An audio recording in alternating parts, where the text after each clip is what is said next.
Lei nº 13.105, de 16 de março de 2015. Código de Processo Civil. Parte Geral. Livro 1º. Das Normas Processuais Civis. Título único. Das Normas Fundamentais e da Aplicação das Normas Processuais. Capítulo 1º. Das Normas Fundamentais do Processo Civil. Artigo 1º. O processo civil será ordenado, disciplinado e interpretado conforme os valores e as normas fundamentais estabelecidos na Constituição da República Federativa do Brasil, observando-se as disposições deste Código. Artigo 2º.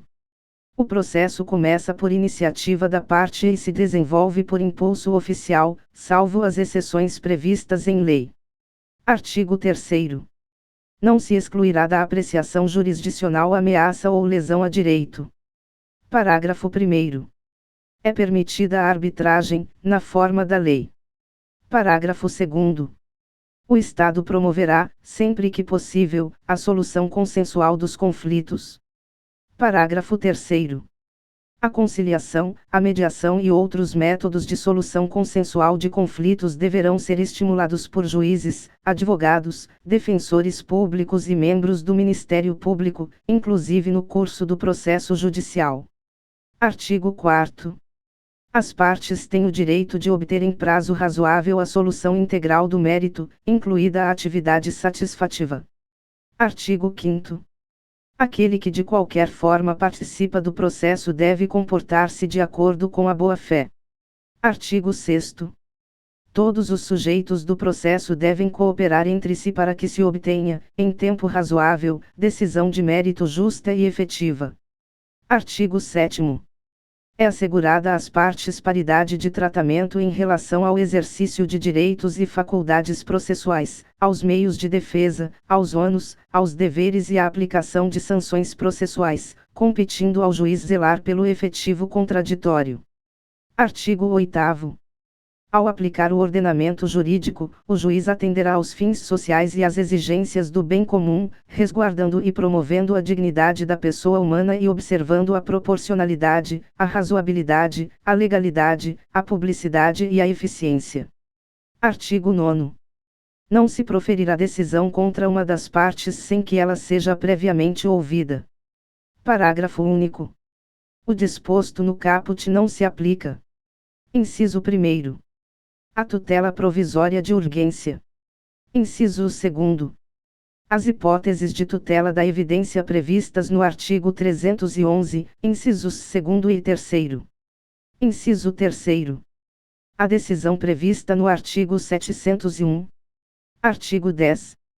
O juiz não pode decidir, em grau algum de jurisdição, com base em fundamento a respeito do qual não se tenha dado às partes oportunidade de se manifestar, ainda que se trate de matéria sobre a qual deva decidir de ofício. Artigo 11. Todos os julgamentos dos órgãos do Poder Judiciário serão públicos, e fundamentadas todas as decisões, sob pena de nulidade. Parágrafo único. Nos casos de segredo de justiça, pode ser autorizada a presença somente das partes, de seus advogados, de defensores públicos ou do Ministério Público. Artigo 12. Os juízes e os tribunais atenderão, preferencialmente, a ordem cronológica de conclusão para proferir sentença ou acórdão. Parágrafo 1º. A lista de processos aptas a julgamento deverá estar permanentemente à disposição para consulta pública em cartório e na rede mundial de computadores. Parágrafo 2º. Estão excluídos da regra do caput. Inciso 1º. As sentenças proferidas em audiência, homologatórias de acordo ou de improcedência liminar do pedido. Inciso 2º. O julgamento de processos em bloco para aplicação de tese jurídica firmada em julgamento de casos repetitivos. Inciso 3º. O julgamento de recursos repetitivos ou de incidente de resolução de demandas repetitivas. Inciso 4º. As decisões proferidas com base nos artigos 485 e 932. Inciso 5º. O julgamento de embargos de declaração. Inciso 6º. O julgamento de agravo interno. Inciso 7º. as preferências legais e as metas estabelecidas pelo Conselho Nacional de Justiça. Inciso 8º. Os processos criminais, nos órgãos jurisdicionais que tenham competência penal. Inciso 9º. A causa que exija urgência no julgamento, assim reconhecida por decisão fundamentada. Parágrafo 3º. Após elaboração de lista própria, respeitar-se-á a ordem cronológica das conclusões entre as preferências legais. Parágrafo 4º.